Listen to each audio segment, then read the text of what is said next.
রাব্বুল আলামিন বলেন আমি একটা নাম নিয়েছি, তার নাম রব। কি নাম?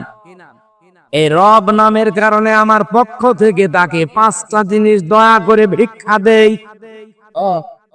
এই জন্য কায়ফা দিস, আমি নিজে তোরে ভিক্ষা দিলাম এই 5টা: শ্রবণ শক্তি, দর্শন শক্তি, বাক শক্তি, আখের শক্তি আর ঘ্রাণ শক্তি। এই তথ্য পাবেন সারা নম্বর এই নাহাল 14 নম্বর পারা, 14 নম্বর পৃষ্ঠা, 13 নম্বর লাইনের 78 নম্বর আয়াতের মাঝের অংশে আছে ওয়াজআলা লাকুমুস সামআ ওয়াল আবসারা ওয়াল আফইদা ইলা আখির আয়াত।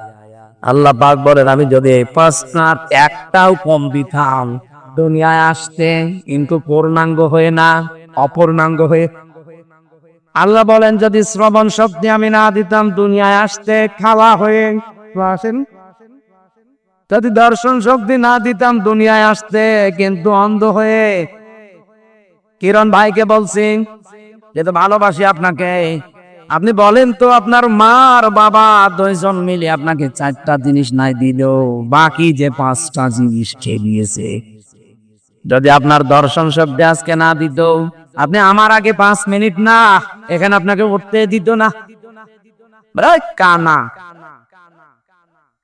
না আমি হয়েছি তো কানা কিরণ। আমি হাসির পরাকে দেয়নি, এটা বাস্তবতা। আপনাকে উঠতে দিতেন আপনারা?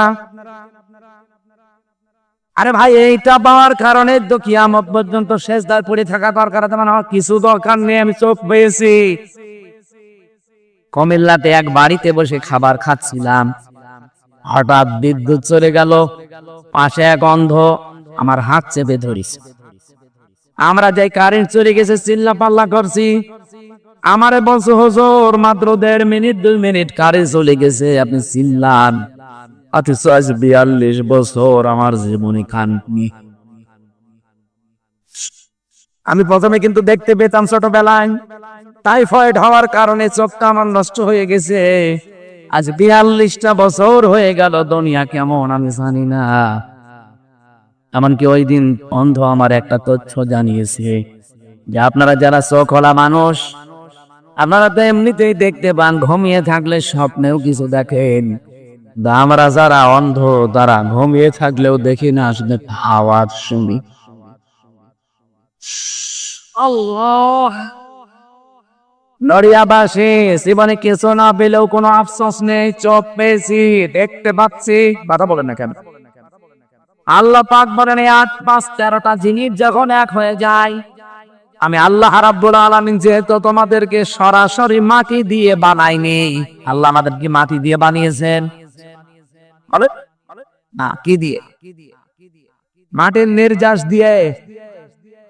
ওয়ালাকাদ খালাকনাল ইনসানা মিন সুলালাতিন মিন তিন সুম্মা জাআলনাহু নুতফাতান ফি করারিন মাকিন। বলেন আল্লাহু আকবার। আল্লাহু আকবার। মাটির নির্যাস দিয়ে আল্লাহ আমাদেরকে বানিয়েছেন। শরীয়তপুরবাসী আমার প্রশ্ন, আল্লাহ মাটি তাহলে বানিয়েছে কি দিয়ে? তুমি মামাচ্ছে ঘুমিয়ে পড়লে হবে না, এখনো ঘন্টা খানিক সময় দেওয়া যাবে না। হবে এখনই ঘুমিয়ে পড়ছেন মানে বলেন মাটি আল্লাহ কি দিয়ে বানিয়েছে? আপনি গাজীপুরে যান, মৃত্তিকা গবেষণাগারে মাটিকে দেন, দেখবেন 10টা জিনিস তারা বের করে দেবে। আমি এগুলো বিজ্ঞান থেকে পেয়েছি। অক্সিজেন আছে মাটির ভেতরে, সিলিকন আছে, অ্যালুমিনিয়াম আছে, আয়রন আছে, ক্যালসিয়াম আছে, পটাশিয়াম আছে, সোডিয়াম আছে, ম্যাগনেসিয়াম আছে, নাইট্রোজেন আছে, হাইড্রোজেন আছে।